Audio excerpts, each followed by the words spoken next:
Up on our teleconference today is Indiana quarterback Fernando Mendoza. Fernando, thank you so much for joining us. If you could give some quick opening comments on this weekend's Big Ten championship game, and then we'll open it up for questions. How you doing, everybody? My name is Fernando Mendoza. I am blessed and honored to be the quarterback for the Indiana Hoosiers. We just capped off our 12-0 regular season, which cements the first time in IU football history that a team has gone undefeated in the regular season. And now we have a fantastic opportunity in front of us in a heavyweight match against Ohio State in order to win a Big Ten championship game. Thanks, Fernando. Our first question today goes to Scott Docterman. Good afternoon, Fernando. I hope you're doing well. I wanted to ask you about the offense that you've been the captain for here for the last several months. How was it explained to you what you would be doing, what the things you were going to be looking at pre-snap, post-snap, throughout the play when Coach Signetti wanted you to come there, and how have you been able to execute it in a way that's been so incredible thus far this year? Yeah, first of all, I've been blessed and honored to be one of the many captains on the offensive side of the ball, alongside Pat Coogan, Ryan Nowakowski, Elijah Surratt. So many great leaders in the offense. I think it's helped us so much to be a player-led offense throughout this year. With the offense, my younger brother, Alberto Mendoza, is also a quarterback on the Indiana team. He's extremely effective, and he's a fantastic player. So alongside the coaching of Coach Signetti, Coach Shanahan, and Coach Whitmer, and getting the fine details of every play within the offense, every situation with the offense, as they're a very detailed oriented group, which I think which makes the Indiana offense so special. I've also had the player experience from my younger brother Alberto, incorporating studying whenever we're studying at the house together, whenever I'm studying at the facility with other players and other offensive transfers, or just offensive players who are returning as well, to kind of get their viewpoints in the offense. I would say is a big culmination of the coaches and players combining with each other in order to do extra installs, more film, in order to really get this offense done, because we had a lot of transfers this year on the offensive side of the ball. And like I said before, it really comes down to the details of it. Coach Whitmer, or my quarterback coach, has done a fantastic job of implementing the pimp of each play, of each pass play, which means protection, intent, mechanics, and problems of each play, so that I have a detailed approach and detailed process for every single play. Our next question comes from Zach Osterman. Fernando, I think we probably asked you about this in the moment, but especially when you have, the bye week, you have maybe a little time to step back and take a more holistic view. The game-winning touchdown drives against Iowa, against Oregon. I know that one's not in the last 2 minutes, but it does turn out to be the game winner, and obviously against Penn State. What are the things that you think you learned from each of those experiences, and were there through lines that you could draw in terms of, in those moments, these were the things that made me successful? Yeah, there are a lot of things that made our team successful in that way and made myself successful. And I would say it's just the teammates and brotherhoods that we have within each other. It's an unwavering belief and confidence with each other.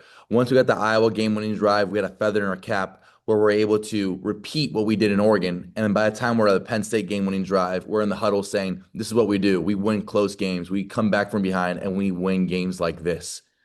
And at that point, the unwavering belief that the offensive line has within each other and the entire offense, that every position group has within each other and in the other positions group, whether another position might trip up and fall, another one is always there to bring them up and pull them up from the ground. And that is so special, especially in such a transactional game nowadays where everybody's worried about personal stats and personal glory. I believe that our offense has been able to have those resiliency and drives because of the selflessness implemented by our coaches, and now it's player led in order to be selfless, in order to have those game winning drives, in order to run your route the hardest you can possibly can to get someone else open on that drive, to block your butt off on that drive, for myself to be disciplined and take the check down on that drive. And there's so many special moments, and I really just think it all ties back to the culmination of the brotherhood that we have in the locker room, about caring with one each other and then having the belief in one each other. Our next question is from Zach Browning. Zach, go ahead. Yeah, Fernando. When when you break down film, what's your process? Do you focus, when you're looking at Ohio State's defense, what do you prioritize? And I'm not sure how much you've been able to watch yet, but what stood out to you so far? Yeah, luckily our game was Friday, so I had the whole Saturday and Sunday to watch film as well as, take a rest and to take a deep breath and self-evaluate the Purdue game as well. And with that, I have a routine that I've used throughout the entire season. And for any big game, especially like this, I had a Saturday, so I had an extra day to prepare, which is great, but I'm not going to change my routine, just because this is the Big Ten championship game, as I believe the routine is already very process oriented, and that is all that I can control. My quarterback coach, Coach Whitmer, has instilled a plan where I am watching different elements of the defense every single day in order to break down and in order to digest it in a way where not only I could understand what they're doing on defense, but also be able to implement it and apply it when I see it on the field and see their keys and tells. And that is a Sunday through Friday system that we use. And now is a Saturday through Friday system that I use this or going to use this week. And with that, our room, especially the quarterback room, we're extremely process oriented. And my job is to stick to that process this week against a fantastic led defense by, Coach Patricia, by Caleb Downs, and so many other fantastic players and coaches on that defensive staff over there at Ohio State, is to stick to the process and to stick to what has gotten us to this point. Our next question is from Stefan Kreisnig.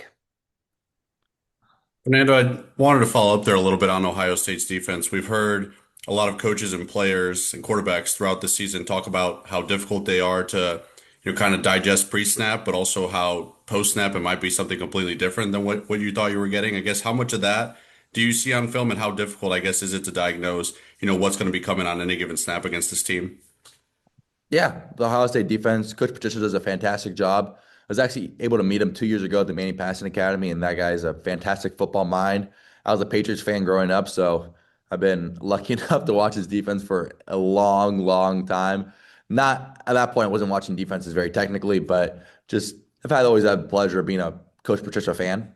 And there's so many great players on defense that do such a great job, and they're all tied into a string where they're disguising pre-snap, then reacting post-snap, and they really are a great bunch of defensive players that play with each other and have a fantastic scheme to complement their skill. It's going to be a tough challenge. It's going to be a tough opportunity. A lot of quarterbacks have struggled throughout the entire season with them, and there's a reason for that. However, I think it's a great opportunity and challenge for the Indiana offense in order to play the Indiana brand of ball that we want to play and in order to go against such a great defense. Our next question comes from Sammy Jacobs. Hi, Fernando. Ohio State has Caleb Downs at safety. What makes him such a unique and excellent player? I would say his versatility. Whenever I'm watching film, the way that he's able to rotate down, affect the run game, the way that he's able to match, whether it's zone or man, and lock down that receiver, or the way that he's able to flip his hips and drive on a seam ball, or just any ball in general, is truly special. A player that is able to play effectively at all three levels is always something that you got to consider. And I think that the nation has taken notice and given him the hype that he deserves, as he is one of the best defensive players in the country for a reason. And it's going to be a great opportunity to go against a safety like that, especially as a quarterback. Your eyes are always on the safeties and you're always trying to evaluate the safeties, as that's a big part of the structure of the defense. And that's why you always hear Tom Brady talking about Ed Reed so much, because that was a great safety that he played against. And I feel like now I have a great opportunity to go against a great safety who's going to play in the NFL one day. Got time for one or two more. Our next question comes from Jeff Rabjohns. Yeah, Fernando, just wanted to get your thoughts. Your receiving core is one of the elite receiving cores in the country by numbers, by accolades, by awards. In your opinion, what makes them elite? I would say the way that they work together, our receiving core is so close, whether it's EJ, Surratt, Cooper, or Charlie Becker, all those guys, they understand the assignment, they understand the offense, they have a very high football IQ, And they're also selfless in a way where if Elijah's having a big game, they're all happy for Elijah. If Coop's having a big game, they're all happy for Coop because they understand that our receiving core has so many threats and so many weapons that defenses are going to try to double team one of them or in a play or maybe in a third down, and it might open up another or give one-on-one and one of those guys a one-on-one matchup. And that is so special to have as a quarterback where all the receivers on the field are always going to, well, I have confidence that they're always going to win their one-on-one matchup because they're so talented and they have such a high football IQ. And it's truly just an honor to be their quarterback. And I'm in a very blessed position to throw the ball to them. Our last question for Fernando today will go to Dan Hope. Dan, go ahead. Hey, Fernando, have you met Julian Sain at all? And just what are your impressions of watching him? Yes. So Julian Sain and I have never officially met. However, through high school, we used a similar quarterback coach. And I've always seen him through social media, and especially this year, being and playing in the Big Ten, we've had a lot of overlap games, whether it was Wisconsin, or, I mean, there's just so many games that they played teams before us, and we were able to watch their film. So it was always a great experience, being able to watch the Ohio State offense, the way that they're calling the plays, their receivers, their entire offense, and also Julian saying as well.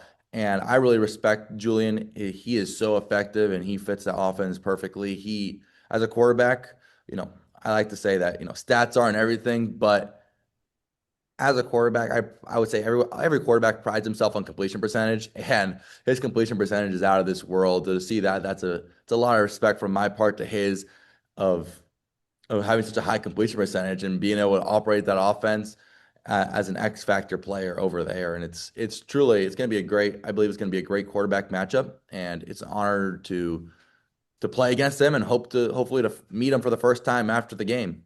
And I think it's going to be a great experience for the both of us. This is going to be both of our first championship game. And what a great opportunity and blessing to play against such a fantastic team in Ohio State, fantastic defense, and a fantastic offense with a great quarterback. Fernando, thank you very much. Good luck this week. Thank you guys so much. God bless.